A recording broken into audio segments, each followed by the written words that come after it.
Have you ever wondered what it would be like to fall in love with a giant from another planet? Yeah, sounds like something straight out of a weird fairy tale, right? Believe me, I thought the same thing, until it happened to me. I mean, who even thinks creatures like that exist? Well, I certainly didn't. But I'm getting ahead of myself. It was a long, long time ago, and the details are a bit fuzzy, but I remember the important parts. Let me start from the beginning. It all started after I graduated high school. Not much had changed in my life since then. I was still working at a small, cozy coffee shop in town. The kind where the smell of freshly ground beans hit you the moment you walk through the door. I spent most of my days behind the counter, making lattes and cappuccinos for customers who never really looked my way. I wasn't exactly the kind of girl who turned heads, too shy, a little awkward, and not what you'd call conventionally beautiful. I never had a boyfriend, and to be honest, the idea of talking to guys made me break out in a cold sweat. That day started like any other. I tied my apron, plastered on my best attempt at a smile, and got ready for another day of serving coffee. But then he walked in. I'll never forget it. He was tall. No, scratch that. He was huge. Like basketball player tall, maybe even taller than that. He had this air about him, calm, confident, almost like he was from another world. And let me tell you, he was ridiculously handsome. The kind of handsome that makes your brain short-circuit for a second.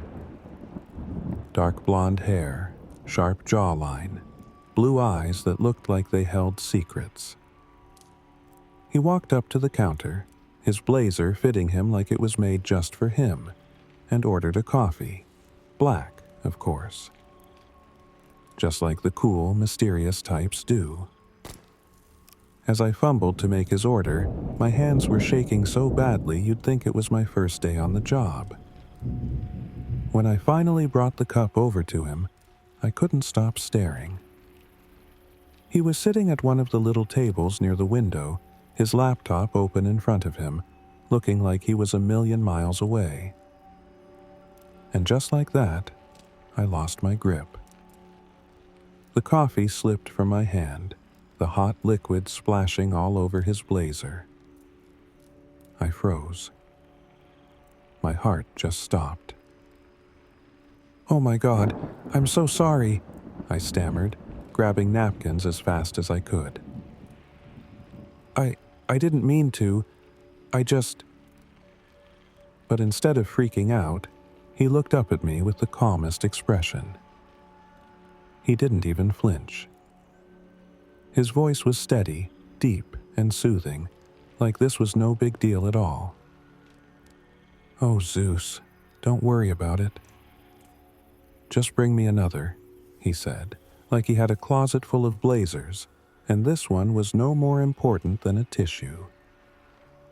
Of course, my boss didn't see it that way. "Rachel, what on earth are you doing?" he barked, his face turning red. "You're gonna ruin us.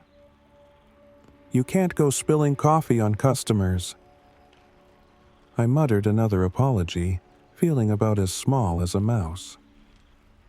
My cheeks burned as I rushed to make the man another cup, and when I brought it back, he smiled, an easy, genuine smile. And that was it. He didn't complain, didn't act annoyed, just went back to his laptop like nothing had happened. When my shift was over, I couldn't get him out of my head. The whole walk home, I replayed the moment again and again. How calm he was. How different he seemed. Not like anyone I'd ever met. I mean, Who acts that cool after getting scalding coffee dumped all over them? When I got home, the smell of my mom's cooking hit me before I even opened the door. She had made my favorite, lasagna, the kind with extra cheese, just the way I liked it. It was like a warm hug on a plate. We sat at the dinner table, and as always, my mom asked how my day went. I told her about the spill, trying to laugh it off, but deep down, I was still mortified. "That guy must have had the patience of a saint," I said, poking at my lasagna with my fork. My parents smiled. Mom said, "Well, some people are just like that. Maybe he's not from around here." "Yeah, no kidding," I muttered. He acted like it was nothing. Meanwhile, my boss practically had a heart attack. My younger brother Liam jumped in, his face full of determination. "I'm going to go talk to your boss tomorrow. He can't just yell at you like that." I laughed. "Liam, please don't. I don't need you fighting my battles." "But you're my sister," he said, a little too seriously. "No one gets to treat you like that." After dinner, I went up to my room, still thinking about the man from the coffee shop. I couldn't shake the feeling that there was more to him than meets the eye. But why did I care? It wasn't like I was ever going to see him again. That night, after brushing my teeth and getting ready for bed, I found my mom already lying down, resting. I climbed into bed next to her, like I used to do when I was little, and snuggled close. The soft glow of the bedside lamp made the room feel warm and safe. "One day, I'm going to make you proud, Mom," I whispered, my voice barely audible. She smiled, brushing a strand of hair away from my face.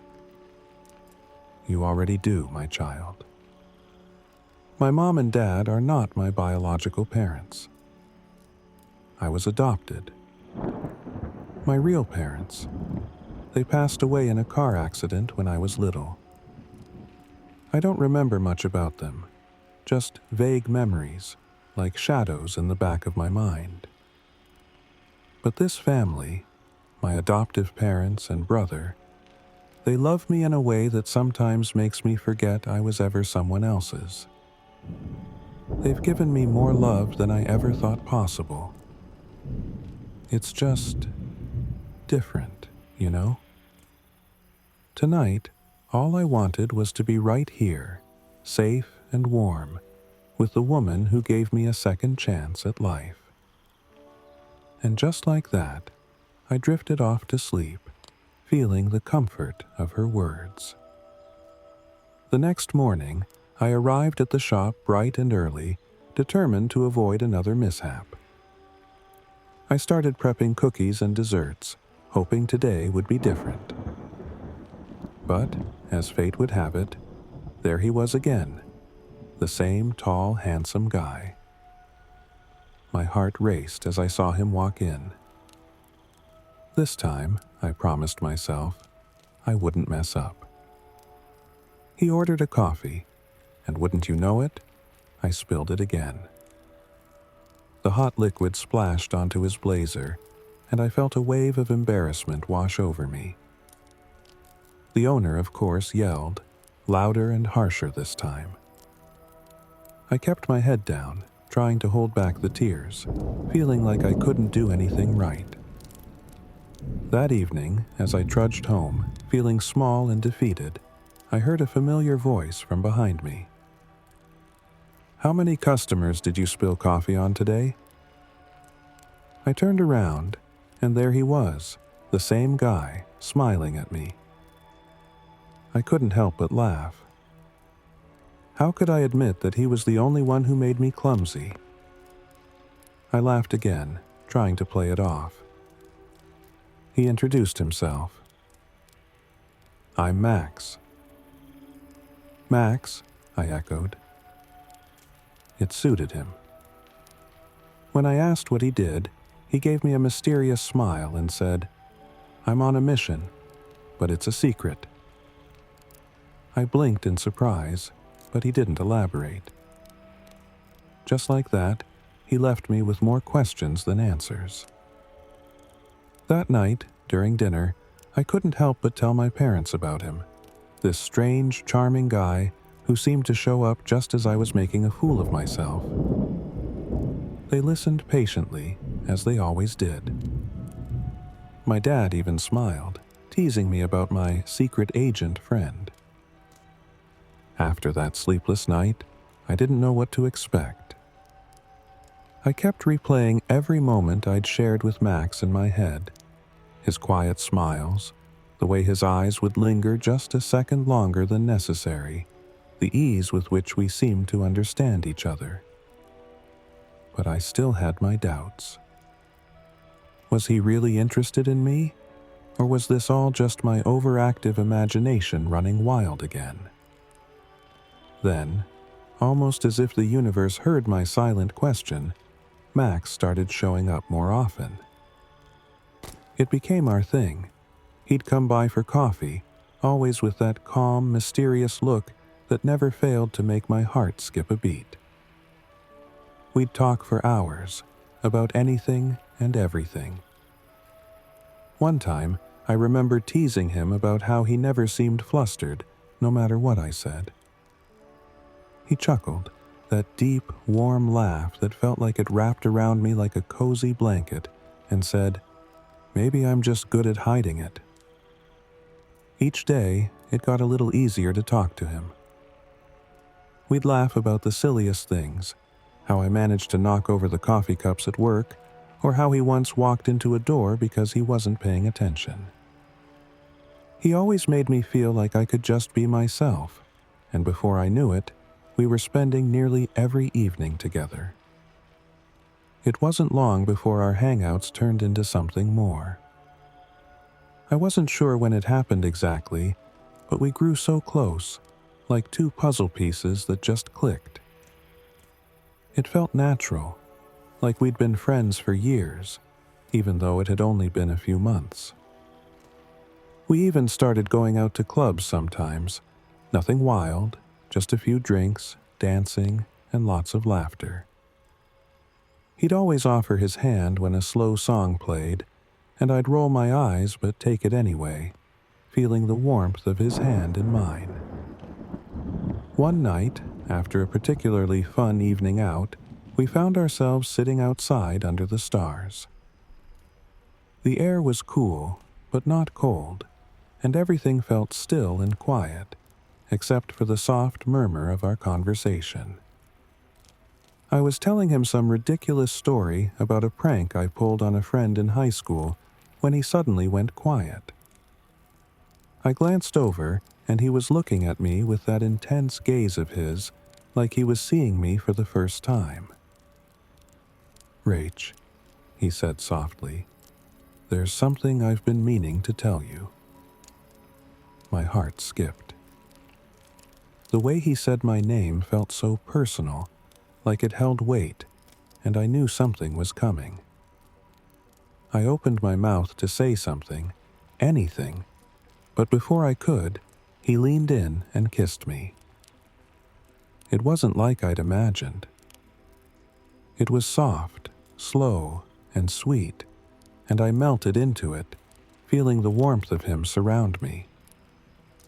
When he pulled back, his eyes were soft, and he smiled that half smile I'd grown so fond of. "Will you be mine?" he asked. I couldn't help but laugh softly, more out of nerves than anything else. "You're serious?" I teased, though my heart was hammering in my chest. "As serious as I've ever been," he replied, his tone gentle but firm. I looked at him, the guy who had walked into my life so unexpectedly and turned everything upside down in the best possible way. How could I say no to that? "Yes," I whispered. And just like that, everything felt right. We stayed out there under the stars, talking about the future, laughing about how nervous we both had been. As the night grew late and the stars began to fade, I realized something. I was happy. Truly, deeply happy. But until now, I knew almost nothing about Max. It was like I had been admiring a beautiful painting from a distance, but when I got closer, I couldn't make out the finer details. It was my day off from the coffee shop. A rare, blissful moment to just relax. As I stretched out on the couch, my phone buzzed. Without thinking, I picked it up, squinting at the unfamiliar number. "Hello?" A familiar voice came through the line. "Hey, it's Max." Instantly, my heart did a little flip. "Max, hi, what's up?" I replied, trying to sound casual but feeling a little thrill rush through me. "I swung by the shop and didn't see you," he said, his voice warm and easy. "Figured it was your day off, so I thought, how about lunch? I'd love to see you." A smile spread across my face. "Lunch sounds perfect. I'm in." When I arrived at Max's place, I was surprised to see a mountain lion lounging at his feet, looking majestic and relaxed. "Is that your pet?" I asked, trying to wrap my head around it. "Yep, this is Leo," Max said, smiling. "He's a big softie, really." I couldn't help but giggle. A mountain lion named Leo? That's something you don't see every day? After a delicious lunch filled with easy conversation, I hesitated for a moment before asking, "What about your parents?" Max's expression changed slightly. "My dad lives somewhere else. My mom, oh Zeus, she died in a war." I blinked, confused. "What kind of war? And why you keep on saying, oh Zeus? Is it like a video game or something?" Max chuckled lightly. "Not quite. It was a real one. But I can't share much about it. It's complicated." Feeling a bit unsettled, I nodded, not wanting to pry too much. After lunch, we decided to take a stroll in the woods behind his house. The trees stretched high above us, creating a canopy that seemed endless. The woods around Max's house felt like they'd jumped straight out of a dream world where everything seemed both magical and slightly off. The first thing that caught my sight was the enormous coconut, easily the size of a beach ball. Stranger still, it wasn't hanging from a coconut tree, but some twisted, ancient tree with gnarled roots that seemed too wild to obey nature's usual rules. As we walked further, I looked up, and my jaw nearly dropped. I noticed a jackfruit that was 10 times larger than any I'd ever seen, hanging from a tree that looked way too delicate to hold its weight. And then there was the pond, or what I thought was a pond. It stretched so far, it felt more like an endless river, the water shimmering like it was holding some ancient secret just beneath its surface. It was hard to tell where the water stopped and the sky began. But the most incredible sight was the horses. They were the size of giraffes. They moved with this smooth grace. They looked at me with these wise eyes. As they came closer, I saw a beautiful pattern of flowers on their body, as if it has been painted. As we walked, I heard a low growl. My curiosity piqued, and I glanced at Max. "Did you hear that?" He nodded, a hint of amusement in his eyes. "Yeah, I did." Let's check it out.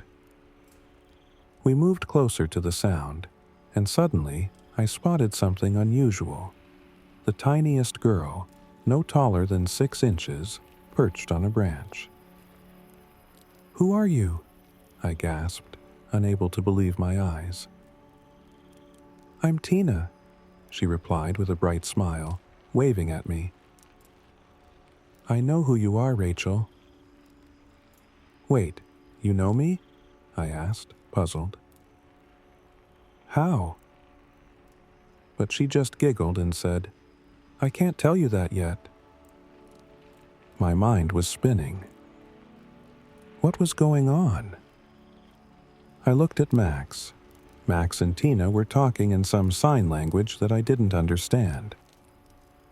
I took a deep breath, trying to process everything.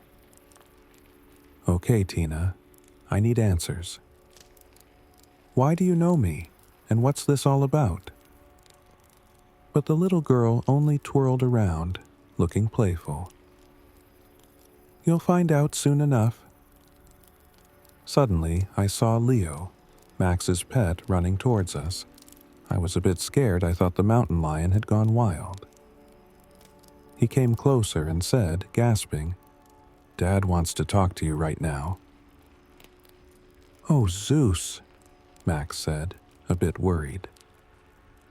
Max took the ancient device from Leo, a mix of confusion and something like dread crossing his face. It was strange to see a mountain lion, even one as grand as Leo, hand over an ancient old communication device that hummed softly in the quiet air. But honestly, I had already seen enough that day to make talking animals feel like the least surprising thing. "Yeah, Dad," Max said calmly, but there was a weight to it that made me feel like this was no ordinary call. I could only hear one side of the conversation, but from the way Max's brow furrowed and his shoulders stiffened, it was serious. "Yes, I found her," Max said, glancing at me briefly with an apologetic smile, like he wasn't sure what I'd gotten myself into. "I'll bring her, yes, as soon as possible." The whole thing was surreal, hearing this conversation about me, while I stood there in the middle of a forest that felt like it belonged to another realm. And then, as if things couldn't get any weirder, he turned to me and said, "Rachel, you need to come with me." "Come with you?" I echoed, not entirely sure what he meant. "Where, exactly?" "We're going to Titan." "It's complicated," Max said, offering a half grin that was meant to reassure, but didn't quite reach his eyes. "Trust me?" That was a big ask, but something about the way he spoke, the softness in his voice, the sincerity, made me nod. Before I could think too hard about it, we started walking. The woods around us felt different now, like they were leading us somewhere. The trees seemed even taller, their leaves whispering in a language I didn't understand.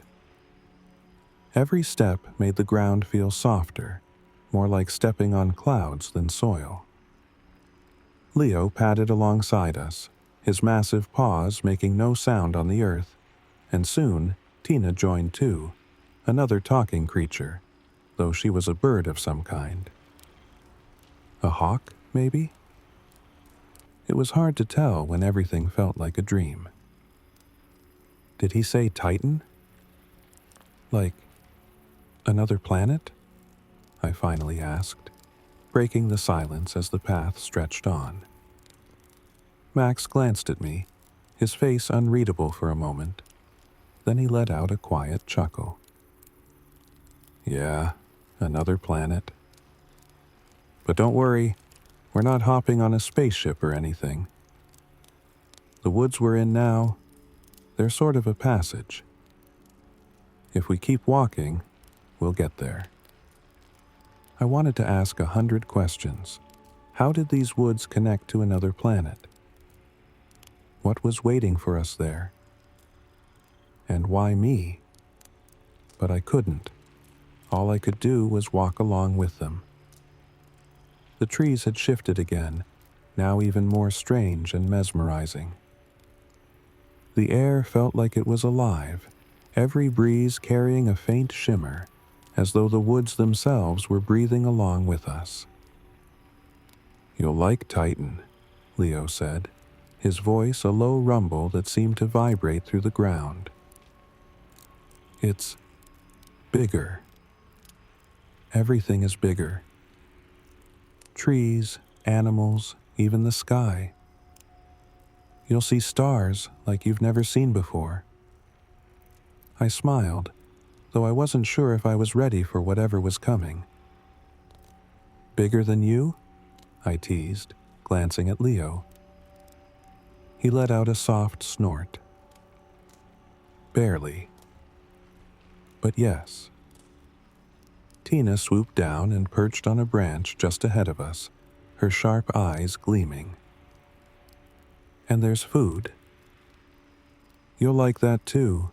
Big coconuts, big fruit. Titan's got it all." "So, food and stars," I said, trying to sound casual as my heart raced in my chest. "That doesn't sound too bad?" Max chuckled softly, his steps slow and steady beside me. "There's more to it, of course, but I think you'll do just fine." For a moment, we walked in a comfortable silence, the air around us filled with the quiet sounds of the forest. It was peaceful, almost too peaceful, like the calm before a storm. "I still can't believe you're a talking lion," I murmured to Leo, mostly to distract myself from the weight of everything. Leo gave me a sidelong glance, his whiskers twitching. "I can't believe you've never met a talking lion before," he said, deadpan. "In our planet, all the creatures talk." I laughed, and it felt good. Light, easy, like we weren't on a path to another world. Tina circled above us, her wings barely making a sound as she glided through the air. "You'll get used to it. Trust me. Once you've met one talking animal, it's like they're everywhere." "Great," I muttered, though I couldn't hide the smile on my face. We kept walking, the trees growing taller and the air crisper, clearer, like each breath was pulling me further from the world I knew and deeper into the unknown.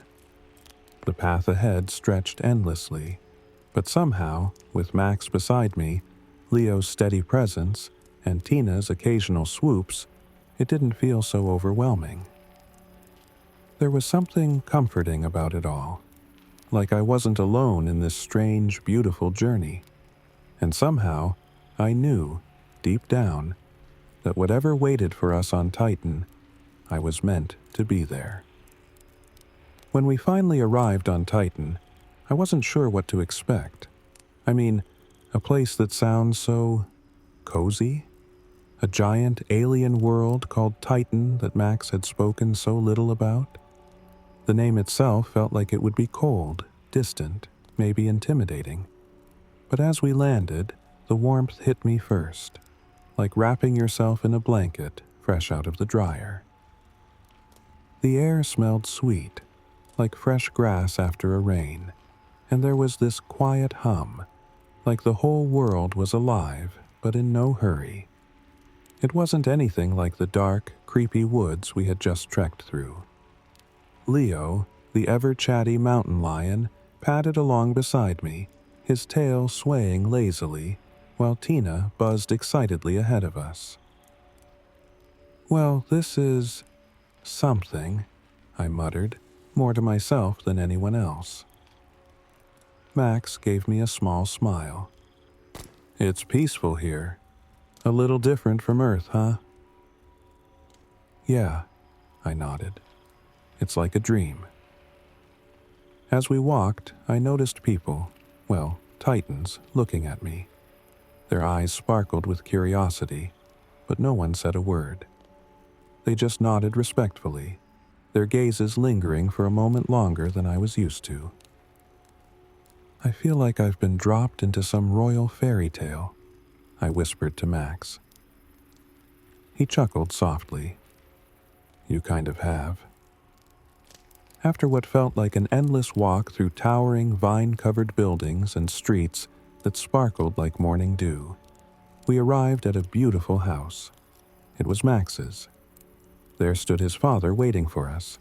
He greeted me with a smile. You may be wondering why you are here, he said calmly. I nodded slowly, feeling a bit like I'd walked into a movie halfway through and was still trying to figure out the plot. He continued, Our worlds have always been connected, though humans are rarely aware of it.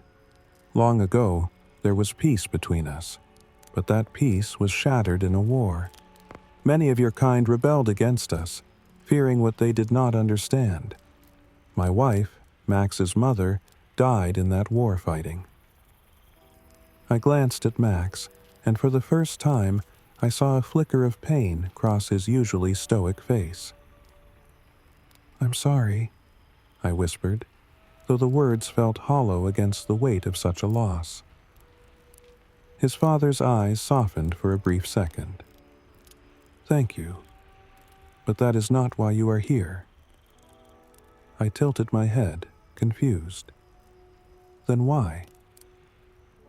There are whispers once more, he said, his voice growing quieter, more serious. Humans are preparing for another attack on our world. What? But I've never heard of anything like that, I said, blinking. He nodded. It's been billions of years since the last war. Knowledge of our existence has faded from your world's memory. But some still remember, and they fear us. But what does that have to do with me? I asked, my voice barely above a whisper now. I could feel the weight of this conversation settling around me like a heavy cloak. Soon, 2 men came in, bowed with respect in front of Max and his father, and said, The king is calling the human woman. We arrived at a grand entrance. The doors, made of some shimmering metal I'd never seen before, opened silently. Inside was a room so vast, it felt like the sky itself could fit within. At the far end sat Zeus, the king of Titan. He stood as we approached. It wasn't intimidating, more like respect. You could feel the weight of his presence, but he didn't seem angry or harsh, just serious. Max bowed his head, and I awkwardly followed suit. He began, This is Rachel, the one we've been waiting for. Zeus's gaze shifted to me, his eyes sharp but not unkind. Rachel, he said, his voice deep and steady. Welcome to Titan. I swallowed, unsure of what to say. Thank you. Zeus stepped forward, his eyes piercing but calm. You are different, Rachel. You possess a purity of heart that is rare, even among humans. It is said that only someone like you can help us find those who seek to destroy us. I blinked, trying to process his words. Me? Pure of heart? That didn't seem right. I mean, I wasn't some perfect saint-like person. I had my flaws, like anyone else. I don't understand, I admitted. I'm just a normal person. What can I possibly do? Zeus smiled gently, his expression softening. It's not about what you've done, Rachel. It's about who you are. You have a rare gift, the ability to see the truth in others, even when they try to hide it. But I don't know how to do that, I said. Max stepped beside me, his voice quiet but firm. You won't be alone, Rachel. I'll be with you. Leo chimed in, his deep, soothing voice somehow making the situation feel a little less overwhelming. And me, I may be a lion, but I'm good at sniffing out trouble. Trust me. I smiled, despite the anxiety bubbling inside me. I guess having a talking mountain lion on my side isn't the worst thing. Tina fluttered onto my shoulder, her tiny wings buzzing. You're going to be fine, Rachel. We're all here to help. Taking a deep breath, I nodded. Okay, I'll do it. But what happens now? Zeus, the king, stepped back, his gaze never leaving mine. Now, Rachel, we prepare. Max will train you, and when the time comes, you will help us find those who threaten our world. The room seemed to hum with energy, as if the very air itself was waiting, watching. My heart raced, but in that moment, surrounded by Max, Leo, and Tina, I felt a strange sense of calm. Whatever was coming, I wasn't alone. And somehow, that made all the difference. The months that followed were a whirlwind of training, learning, and, honestly, more than a few moments of doubt. But I got through it. Max was always there, a steady presence, guiding me when things got tough. And when I finally joined Titan's Intelligence Bureau, I felt like I'd found my place, a place where I could truly make a difference. My parents? Oh, they were over the moon when they found out. Proud wasn't even the word. It felt good, making them proud. Real good. And Max, he loved me more deeply with each day that passed. We became closer and closer. And we were partners in every sense of the word, the kind that finish each other's thoughts, and make the world a little brighter just by being together. I never imagined my life would take this turn. But then again, falling in love with a Titan was never part of my plan either. Eventually, we got married in a quiet ceremony, just the two of us under a sky filled with stars. It felt like the universe itself was celebrating with us. Our family grew, and before long, we had several children, half Titan, half human. They were a beautiful mix of us both, carrying Max's strength and my heart. Every moment felt like a small miracle, watching them grow up with the best parts of both worlds. Max and I continued our work, completing mission after mission together. We were a team, seamlessly working side by side through every challenge. But there was one mission that stood out, one that brought us closer than ever, one that I'll never forget. It wasn't just about saving the world, it was about saving us. About proving that our love could conquer anything. And, as always, we came out stronger, side by side, just as we were meant to be. And that mission? Oh, Zeus, we were successful, but the details, I'll tell you some other day.